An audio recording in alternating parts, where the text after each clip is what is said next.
Pemirsa, polisi telah menetapkan 5 orang sebagai tersangka dalam kasus dugaan pengeroyokan yang menewaskan seorang pria berinisial KD terduga pelaku pencurian ayam di Desa Batunya, Kecamatan Baturiti, Kabupaten Tabanan.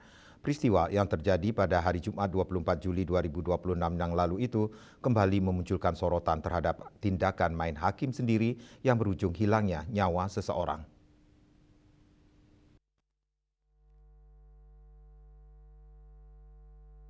Praktisi hukum ADV Iwayan Sumardike, SHCLA, menilai setiap tindakan masyarakat harus tetap berada dalam koridor hukum yang berlaku.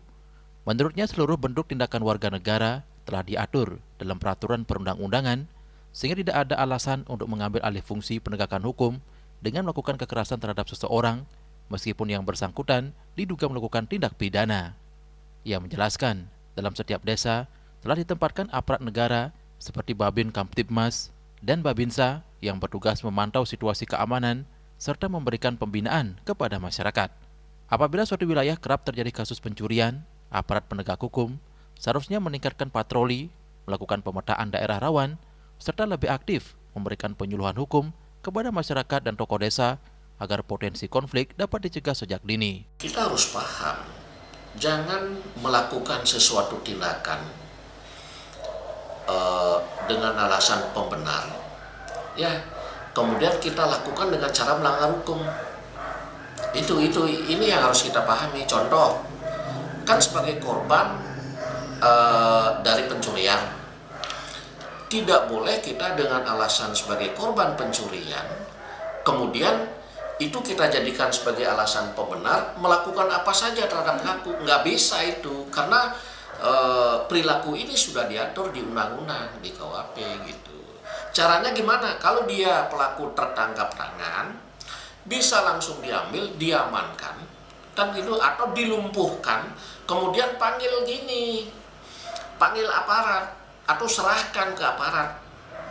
Itu harus tindakan yang ya semua orang juga tidak bisa dengan alasan karena emosi, tidak bisa. Tapi justru kesalahan karena emosi itulah kemudian berakibat hukum juga, berakibat hukum pidana terhadap pelaku kekerasan secara bersama itu, pelaku pengeroyokan itu gitu. Tidak bisa dengan alasan emosi, habisin, nggak bisa. Yang paling benar tindakan itu adalah kalau dia kemudian tertangkap tangan melakukan perbuatan pidana pencurian, ya tangkap secara bersama-sama, kemudian serahkan ke pihak aparat yang berwenang atau polisi. Kalau kemudian dia membahayakan, kan itu anggaplah membawa senjata, ya harus dilumpuhkan dia secara bersama-sama. Lumpuhkan dia. Setelah lumpuh, misalnya ketika jatuh, ambil apakah diikat tangannya, lepaskan senjatanya, diserahkan, jangan lantas dibunuh.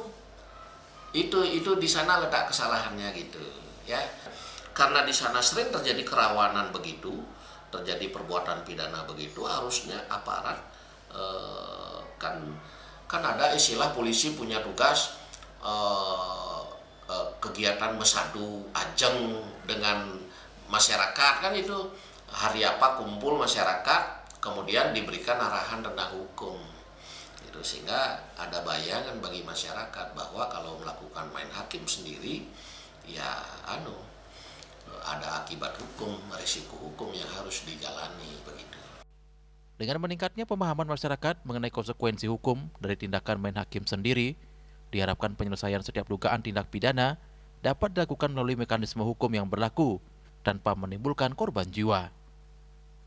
Yana, Bali TV.